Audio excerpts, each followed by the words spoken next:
আমি পর্নোগ্রাফিতে আসক্ত। নামাজ পড়া হয় মাঝে মাঝে, একাকী থাকলে পর্নোগ্রাফি দেখতে ইচ্ছা হয়। এ থেকে মুক্তির উপায় কি? বুঝতে পারছিলাম যে তিনি খুব লজ্জা পাচ্ছেন প্রশ্নটা আমাকে দিতে, তারপরেও তিনি দিলেন সাহস করে। এই রোগটি আজ আমাদের তরুণ প্রজন্মকে শেষ করে দিচ্ছে, ধ্বংসের দ্বার প্রান্তে নিয়ে যাচ্ছে। ঘরে ঘরে অসংখ্য যুবক এই ভয়াবহতার শিকার। এখান থেকে উত্তরণের পথ কি? সর্বপ্রথম কথা হলো, অর্ধেক উত্তরণের পথ তো এখানেই যে আপনি নিজে সমস্যাটা ধরতে পেরেছেন, অনুভব করতে পেরেছেন যে আপনি ভুল পথে আছেন। যে তরুণরা এই অনুভবটা, এই উপলব্ধিটা তাদের মধ্যে জাগ্রত হয়েছে, আমি মনে করি সমাধানের অনেকটুকু পথ তারা অগ্রসর হয়ে গেছেন, আলহামদুলিল্লাহ। যারা এখনো এটা অনুভব করতে পারছেন না, তাদের উচিত নিজের সমালোচনা করা, আত্মসমালোচনা করা, যে আমি যে পথে হাঁটছি এই পথটি আমার ধ্বংস ডেকে আনবে। জেনা এবং ব্যভিচারের অপরাধটা এত জঘন্য যে শরীয়ত এটার জন্য হদ ঠিক করে দিয়েছে, যেটাতে ব্যক্তি একা ক্ষতিগ্রস্ত হবে না, গোটা সমাজ শেষ হবে, পরিবার শেষ হবে, দেশ এবং মানব সভ্যতা বিলুপ্তির দিকে চলে যাবে। এই জন্য ভাইরা আমার, শয়তান আপনাকে দিয়ে এই কাজটা করাবে। আপনি নামাজ কালাম পড়েন, অথচ আপনি পর্নোগ্রাফিতে আসক্ত। তো এই ভয়াবহতাটা আগে অনুভব করতে হবে, যেটি কত ভয়াবহ। শরীয়তের জন্য নির্দিষ্ট হদ ঠিক করে দিয়েছে। এটা থেকে বাঁচার জন্য আমি সংক্ষেপে শুধু কারণগুলো বলে ফেলছি। নাম্বার এক নম্বর কারণ, উপায় হলো যে আপনার একটা অপারেশন চালাতে হবে নিজের বিরুদ্ধে। প্রত্যেকটা মুমিনের ইমানের জাগরণ হয় কিছু কিছু সময়। ইদা হাব্বাত রুহুল ঈমান ও রিহুল ঈমান, যখন ইমানের হাওয়া বাতাস ভেতরে বইবে, আপনি অনুভব করবেন, আপনি তখন সিদ্ধান্ত নিতে হবে, একটু কঠিন সিদ্ধান্ত, যে আমার মোবাইলটাকে আমি ফরম্যাট দিয়ে দিব। আমি বাটন ফোনে চলে যাব মাত্র 3 মাসের জন্য। এই প্রেসক্রিপশনটা আমি দিচ্ছি, মাত্র 3 মাসের জন্য আপনি বাটন ফোনে চলে যান। আপনি কোনো স্মার্টফোন রেখেন না হাতে। একটা লম্বা সময় যদি আপনি এভাবে অভ্যস্ত হন, ইনশাআল্লাহ আমি দায়িত্ব নিয়ে বলতে পারি আপনার বদভ্যাসটা দূর হয়ে যাবে ইনশাআল্লাহ। আমার অনেক তরুণ বন্ধুরা আছে যারা মনে করে, না আমি বোধহয়, অনেকে আছেন মাস্টারবেশনে অভ্যস্ত হয়ে গেছেন, অনেকে আছেন যে পর্নোগ্রাফি দেখা অভ্যস্ত হয়ে গেছেন, বাঁচেন না এটা ছাড়া। তিনি মনে করেন যে আমি এটা ছাড়া টিকতে পারবো না। আপনি এটার উপকরণের পথটা একেবারে শেষ করে দেন, যে আমি এই ফোন আর ইউজই করবো না। কিছুদিন জন্য আমি সোশ্যাল মিডিয়া টিডিয়া সবগুলো থেকে সরে যাওয়ার জন্য আমি ফোন সেট চেঞ্জ করে একটা বাটনওয়ালা ফোন আমি ইউজ করব। কিছুদিন, 3-4 মাস, আপনি মরে যাবেন না, আপনি শেষ হয়ে যাবেন না। একটু হিম্মত করে সিদ্ধান্তটা নেন, দেখবেন আপনি খুব সহজেই 3 মাস পরে আবার নতুন জীবন পেয়েছেন। নাম্বার 1।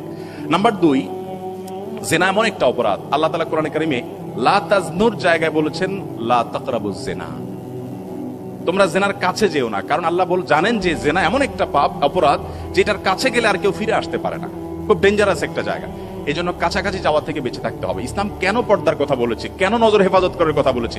আজকে আমাদের তরুণ বন্ধুদের মধ্যে, কলেজ ইউনিভার্সিটির অনেক বন্ধুদেরকে আমরা দেখি যে তারা যুদ্ধ করেন, রীতিমতো গোটা পরিবেশের সাথে তারা লড়াই করেন, সংগ্রাম চালান নিজের ইমানকে হেফাজত করবার জন্য, নিজের আমলকে, তাকওয়াকে রক্ষা করবার জন্য।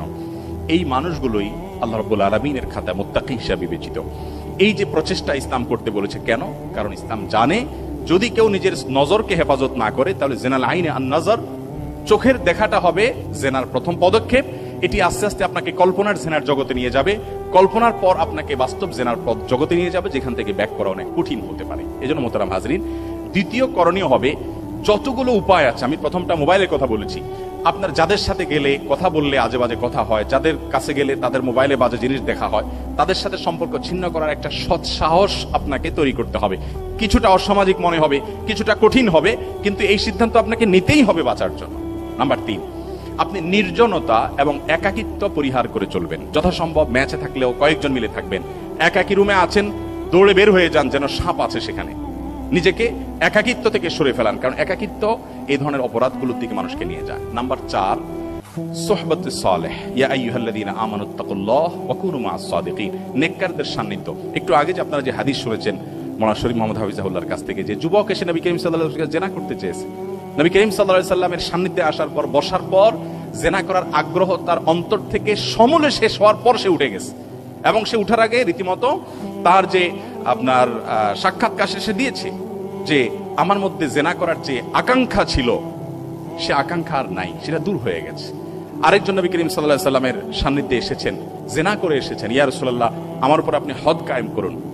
নবী করিম সাল্লাল্লাহু আলাইহি ওয়াসাল্লামের সান্নিধ্যে কিছু সময় থাকার পর আল্লাহ রাব্বুল আলামিন তাকে মাফ করে দিলেন, মাগফিরাতের ঘোষণা এলো। এই জন্য নেককার এবং আল্লাহওয়ালা বন্ধু, যারা আল্লাহর ভয় অন্তরে লালন করে, ধারণ করে, মুত্তাকি পরেজগার, সে মানুষগুলো, বিশেষ করে ওলামায়ে কেরাম, আমলদার, যারা কথা অনুযায়ী আমল করেন, মুত্তাকি পরহেজগার, তাদের সোহবত এবং সান্নিধ্যে খুব বেশি আসা যাওয়া করেন। অন্য সময় এত বেশি করেন না, আপনার মাস্টারবেশনের অভ্যাস হয়ে গেছে, পর্নোগ্রাফিতে দেখাতে খুব বেশি আসক্ত হয়ে গেছেন, এখন আপনি বাড়িয়ে দেন, প্রতিদিন 4-5 বার করে যান, আধা ঘন্টা করে যেয়ে বসে থাকেন তাদের সান্নিধ্যে। ইনশাআল্লাহ এটার একটা স্পিরিচুয়াল পাওয়ার আছে, এটা একটা আধ্যাত্মিক শক্তি আছে, যেটা আপনি নিয়মিত যাওয়া আসা করে টের পাবেন। আল্লাহ এর জন্য বলেছেন, ইয়া আইয়ুহাল্লাযীনা আমানু তাকুল্লাহ, এই ইমানদাররা তোমরা তাকওয়া অবলম্বন করো। কিভাবে হবে? ওয়াকুনু মা'আস সাদিকিন, সত্যবাদীদের সাথে থাকো। আপনার বন্ধুদের মধ্যে যে বন্ধুরা হারাম থেকে বাঁচার জন্য যুদ্ধ করে রীতিমতো, কোনোভাবেই হারামের ধারে কাছে যায় না, তাকে আপনি আঁকড়ে ধরেন, আগলে ধরেন এবং তার কাছে থাকার চেষ্টা করেন।